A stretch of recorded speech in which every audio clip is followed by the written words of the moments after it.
মৰমৰ ছাত্ৰ ছাত্ৰীসকল তোমালোক আটাইকে স্বাগতম জনাই আজিৰ এই ভিডিঅ'টি আৰম্ভ কৰিব লৈছোঁ। আজি আমি পঞ্চম শ্ৰেণীৰ ইংৰাজী পাঠ্যপুথিৰ দ্য জয় অফ লিভিং এই পাঠটিৰ কেইটামান প্ৰশ্নোত্তৰ কৰিব বিচাৰিছোঁ। প্ৰথমে 1 নম্বৰলৈ আহিছোঁ। এক্টিভিটিজ নম্বৰ 1 ইয়াত এ বুলি দিয়া আছে, give brief answer to the following questions.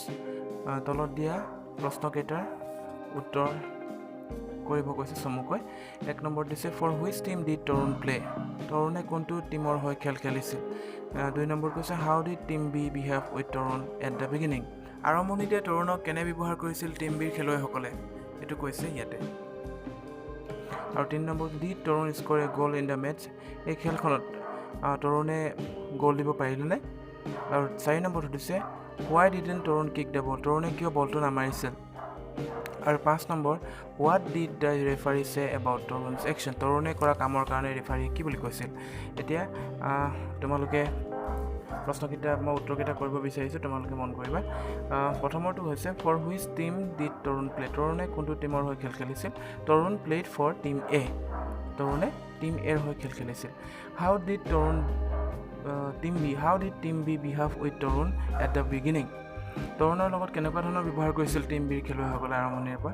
ইয়াত চাবা, since Tarun was the best player of team A, so' team B targeted him from the beginning of the match, they were always around him, stop him from kicking the ball by force and pushed him to the ground several times.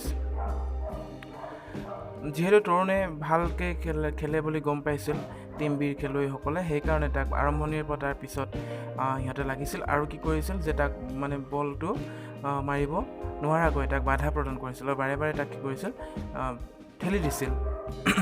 গম পাইছানে।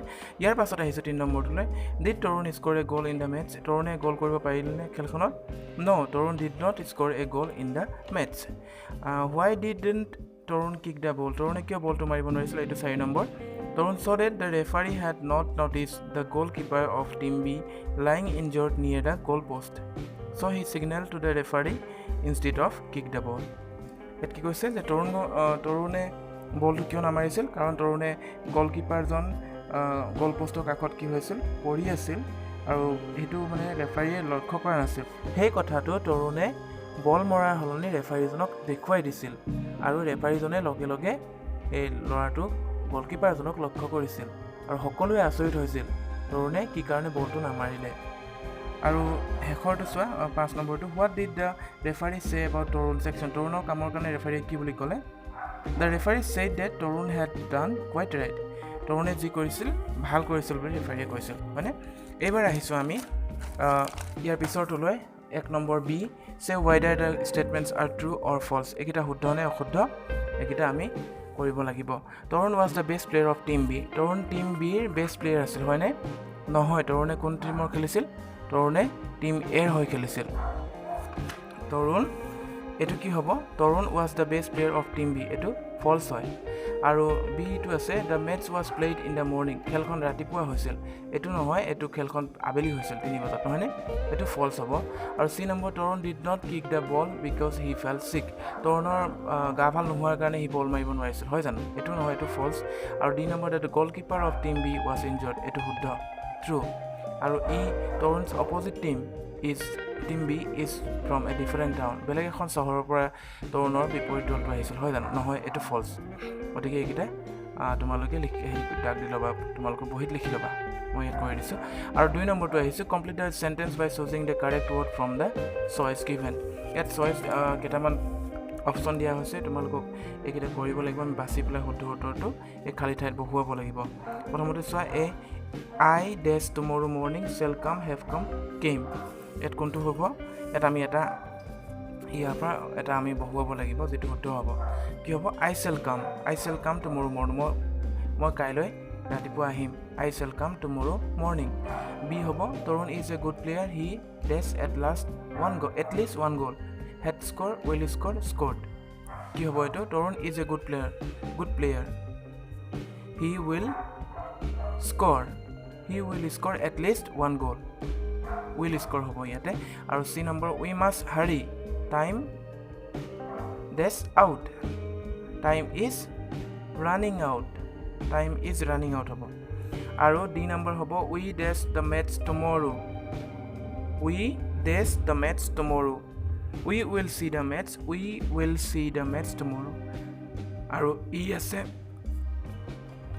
ইটো আছে Tarun does the goalkeeper lying injured Tarun saw' the goalkeeper lying injured 2 নম্বৰটো হৈ গৈছে ইয়াৰ পিছত আমি 3 নম্বৰটো যাব লাগিব 3 নম্বৰত কি কৈছে এবাৰ পঢ়ি চাওঁ ৰিড দ্য ফলোয়িং চেণ্টেন্স তলৰ বাক্যকেইটা পঢ়া A it was going to be a sheer goal ইয়াত গোয়িং টু তাৰপিছৰটো চাবা B I am going to see you tomorrow ইয়াত কিবা এটা আমি শিকিম ইয়াতে চাবা they we use going to express future time going to শব্দটোৱে ভৱিষ্যতৰ কথা বুজাইছে তাৰমানে we can also' rewrite this sentence using shall oblique will to express future time আমি ইয়াৰ গোয়িং টুৰ সলনি চেল বা উইল ব্যৱহাৰ কৰিও আমি ফিউচাৰৰ কথা ভৱিষ্যতৰ কথা আমি প্ৰকাশ কৰিব পাৰোঁ যেনেদৰে it will be a sheer goal ইয়াত উইল লগাইছে নহয়নে আৰু B number I shall see you tomorrow মই তোমাক কাইলৈ দেখা পাম এতিয়া ইয়াতে চেল আৰু উইল আছে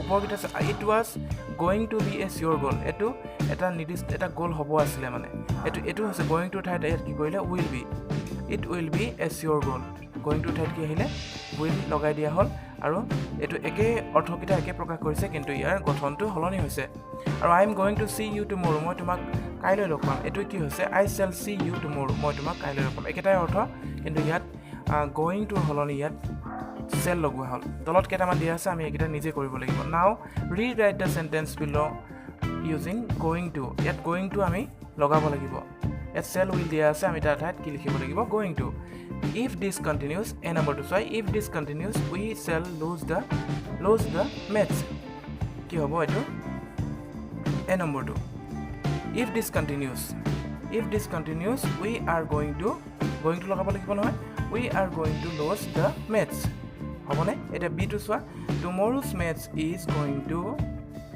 বি দ্য মষ্ট ইম্পৰ্টেণ্ট ইয়াতো গোয়িং টু লগালোঁ চেল উইলটো নাই লগোৱা tomorrow's match will be the most important আছে ইয়াতে আমি কৈছোঁ কি tomorrow's match is going to be the most important আৰু চি নম্বৰটো চোৱা Tarun and his team will win the match এইটো কেনেকুৱা কৰিম আমি Tarun and his team are going to win the match going to লগালোঁ এতিয়া ডি নম্বৰটো the referee will control the players of the match আমি এইটো কি কৰিম the referee is going to control the players of the matches এইকেইটা হৈ গৈছে তোমালোকৰ এইকেইটা তোমালোকে বহীত কিতাপখন খুলি লৈ তোমালোকৰ বহীত এইকেইটা কৰি ল'বাচোন মোৰ ছাত্ৰ ছাত্ৰীসকল তোমালোকে নিশ্চয় ভিডিঅ'টি ভাল পালা আশা কৰিছোঁ তোমালোকৰ কামত আহিব সেইটো তোমালোকে ভালদৰে কৰিব পাৰিবা তো নতুন এটা ভিডিঅ'ত পুনৰবাৰ লগ পোৱাৰ প্ৰতিশ্ৰুতিৰে আজিৰ এই ভিডিঅ'টোৰ পৰা মই ইমানতে বিদায় লৈছোঁ ধন্যবাদ